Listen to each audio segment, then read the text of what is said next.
अस्सलामुअलैकुम, आप देख रहे हैं टीवी 49 न्यूज यूके और मैं हूं मुनीर पीरजादा। आइए आपको ले चलते हैं आज की खबर की जानिब।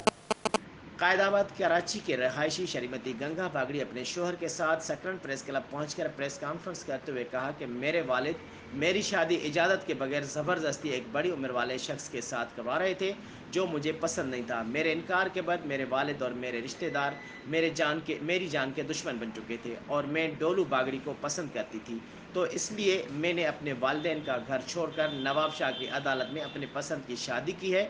जबकि पसंद की शादी करने के बाद मेरे अजीज़ अमरनाथ, रामचंद, किशन, अनवर और मेरी मासी चंद्रान से भी मुझे जान का ख़तरा है और जो मुझे और मेरे शोहर को कभी भी नुकसान पहुंचा सकते हैं। मैं आला इंतज़ामिया से अपील करती हूँ कि मुझे और मेरे शोहर को तहफ़्फ़ुज़ फराहम किया जाए।